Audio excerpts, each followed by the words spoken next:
اور میاں شہباز شریف نے معیشت پر خصوصی توجہ دی ہے. یہ توشہ خانہ سے گھڑیاں چوری کر رہے تھے اور میاں شہباز شریف نے توشہ خانہ کے قواعد و ضوابط بنائے اور کہا کہ آج کے بعد کوئی بھی $300 سے زیادہ کی چیز نہ لے سکے گا نہ رکھ سکے گا. وہ بھی اگر لینی ہوگی تو پوری قیمت ادا کرے گا. $300 بہت چھوٹی اماؤنٹ کی اجازت دی.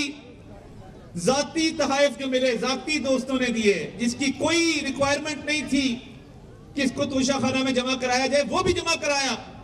آج وزیر اعظم ہاؤس کی الماریوں میں وہ لگے ہوئے. آتے جاتے لوگ دیکھتے ہیں کہ ایک وزیر اعظم تھا جو چیزیں بیچ دیتا تھا اور ایک ہے جو شفافیت کے نئے معیار قائم کر رہا ہے. تو یہ وہ ایمانداری ہے, وہ دیانتداری ہے جس کو دنیا کے رہنما جو ہیں وہ مان رہے ہیں. اور یہ باتیں کرتے تھے. آج 190 ملین پاؤنڈ کا کوئی جواب نہیں ہے. یہ سڑک ان 5 سالوں میں کیوں نہ بنی میں پوچھنا چاہتا ہوں. جب یہ دعویٰ کرتے تھے کہ ہم عوام کی خدمت کر رہے ہیں, ان کو تب خیال کیوں نہ آیا یہ مسلم لیگ نون نے ہی کیوں بنائی.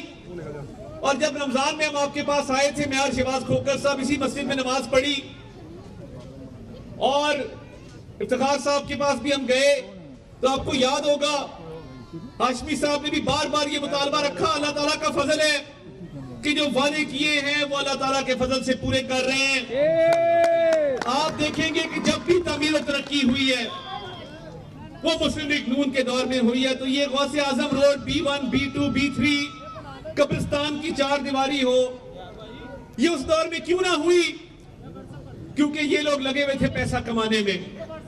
ان کو کوئی سروکار نہیں تھا کہ جب بارش ہوتی ہے تو یہاں پہ کتنا کیچڑ جمع ہوتا ہے, لوگ جنازے نہیں لے کے جا سکتے, لوگ کتنی مشکلات کا شکار ہوتے ہیں. عوام کے مسائل سے کوئی سروکار نہیں تھا.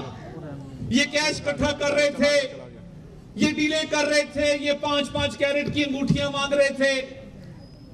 یہ تو ان کے معاملات تھے جس کی سزا یہ آج بھگت رہے ہیں. ہم نے وعدہ کیا تھا اس حلقے کو مثالی حلقہ بنائیں گے انشاءاللہ تعالی. یہ ابھی شروعات ہیں. پہلے 10 مہینے میں آپ نے دیکھا کہ لوگوں کے مسائل حل ہونا شروع ہو گئے ہیں. اور ایک اور وعدہ میں نے آپ سے کیا تھا, یہ آپ کے ووٹوں کی بدولت ہے کہ ہم اسمبلی میں پہنچیں اور بین الاقوامی سطح پہ بھی پاکستان کی بات کرتے ہیں. تو یہ آپ کے ووٹوں نے ہمیں اس قابل کیا کہ ہم وہاں بھی جا کے پاکستان کا مقدمہ لڑتے ہیں. تو میں کہتا ہوں کہ واپس انہی لوگوں کے پاس آنا ہے, انہی لوگوں نے جنہوں نے ہمیں اسمبلی میں پہنچایا. تو یہ حقیر سی کاوش ہے. اور جتنے مسائل ہیں یہاں پہ سوئی گیس کی بات ہوئی اس پہ لگے ہوئے انشاءاللہ تعالی. قبرستان کی سڑک کی بات ہوئی تو ہم آپ کے درمیان نہیں, جو سڑک بننی ہے ابھی 4 دیواری تو وہ ہو گئی, سڑک کی تعمیر کے حوالے سے جو مطالبہ رکھا گیا وہ بھی انشاءاللہ تعالی آپ دیکھیں گے کہ دنوں کے اندر اس کی تکمیل ہوگی. اور یہ ٹاؤن شپ کا علاقہ ایک مثالی علاقہ بنے گا انشاءاللہ, تاکہ 5 سال بعد جب ہم آپ کے پاس آئیں اور آپ لوگوں کے پاس جائیں ووٹوں کے لیے تو آپ کا سر فخر سے بلند اور آپ کہہ سکیں کہ ہمارے نمائندوں نے جو وعدے کیے تھے اللہ کے فضل سے پورے کر کے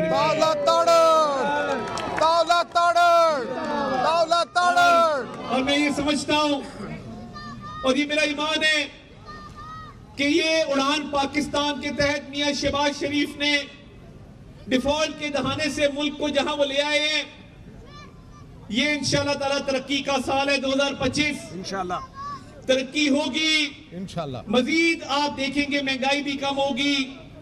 آپ دیکھیں گے کہ پاکستان کی معیشت دنیا کی بہترین معیشتوں کے اندر اس کا شمار ہوگا. سٹاک مارکیٹ کا آپ نے دیکھا ریکارڈ ٹوٹ رہے ہیں. آج بتایا گیا ہے کہ پچھلے مالی سال کے اندر سب سے زیادہ کمپنیاں رجسٹر ہوئی ہیں. اتنی کمپنیاں کبھی رجسٹر نہیں ہوئی SCCP میں. یہ نیا ریکارڈ ہے. یہ تبھی ہوتا ہے جب دکاندار تاجر خوشحال ہوتا ہے, یہ تبھی ہوتا ہے جب بزنس مین خوشحال ہوتا ہے, معیشت کا پہیہ چلتا ہے, نوکریاں پیدا ہوتی ہیں, مہنگائی نیچے جاتی ہے. تو یہ آپ سب ساتھیوں کی موجودگی میں آپ سے یہ بھی وعدہ کیا تھا کہ آپ کے درمیان رہیں گے. یہ نہیں ہوگا کہ الیکشن آئے, السلام علیکم, وعلیکم السلام, معافی دیو, ووٹ پاؤ تے گھر جائیے. کیا بات ہے. آپ سے وعدہ کیا تھا کہ پبلک سیکریٹریٹ بھی کھلے گا, کھلی کچہری بھی لگے گی, اور میں اور شہباز کھوکھر صاحب آپ کے درمیان موجود رہیں گے, آپ کی خوشی میں آپ کے غم میں برابر کے شریک رہیں گے. یہ اس مالک کا فضل ہے کہ آپ کے درمیان موجود بھی ہیں, اور آج مجھے خوشی ہے کہ آج ترقیاتی کاموں کا بھی افتتاح کر رہے ہیں. تو یہ اس حلقے کی, اس علاقے کی فلاح و بہبود کے لیے جو بھی کرنا پڑا کریں گے انشاءاللہ تعالی. مگر آپ سے میری گزارش ہے کہ یہ جو جھوٹ کا بازار سرگرم کرتے ہیں, ان کا مقابلہ کریں, ان کو واضح پیغام دیں, اور ان سے پوچھیں جب یہ یہاں پہ آتے ہیں کہ یہ سڑک تم نے کیوں نہ بنائی, یہ تمہارے اس بانی چیئرمین پی ٹی آئی کو نصیب کیوں نہ ہوا کہ وہ اس علاقے کی ترقی کے لیے کام کرتا. اس کو فرصت نہیں تھی, پنکی گوگی اور کپتان لوٹ کے کھا گئے, پاکستان کو فرصت نہیں تھی, وہ تو لوٹ مار کر رہے تھے, وہ تو اپنی جیبیں بھر رہے تھے. ایک اینٹ لگائی ہو تو مجھے بتا دیں, عوامی پیسے کا جو انہوں نے اپنی ذاتی استعمال میں جس طرح بے دریغ طریقے سے یہ لائے ہیں, اس کی تاریخ میں مثال نہیں ملتی. تو آپ ساتھیوں, بھائیوں, بہنوں کے ساتھ مل کے پاکستان کے لیے کام کریں گے انشاءاللہ. یہ وہ لوگ ہیں جو شہداء کی بے حرمتی کرتے ہیں. جب پاکستان کے دفاع میں کوئی جوان شہید ہوتا ہے, کوئی افسر شہید ہوتا ہے, یہ اس کی لاج بھی نہیں رکھتے. ان کو سیاست اتنی عزیز ہے, ان کے سیاسی مقاصد پاکستان کے خلاف ہیں. ہم تو شہداء کی تعظیم تکریم کرنے والے لوگ ہیں. جس نے اس دھرتی کے لیے, پاکستان کے لیے ایک لہو کا قطرہ بھی گرایا, اس کو ہم سلام پیش کرتے ہیں, سلوٹ کرتے ہیں.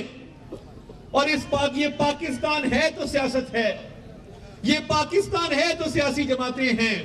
تو انشاءاللہ تعالیٰ آپ ساتھیوں کے ساتھ مل کے پاکستان کو بھی مضبوط کریں گے, پاکستان کی معیشت کو بھی مضبوط کریں گے. اور جس طرح میاں شہباز شریف معیشت کو مضبوط کر رہے ہیں, مریم نواز شریف صاحبہ پنجاب کی خدمت کر رہی ہیں,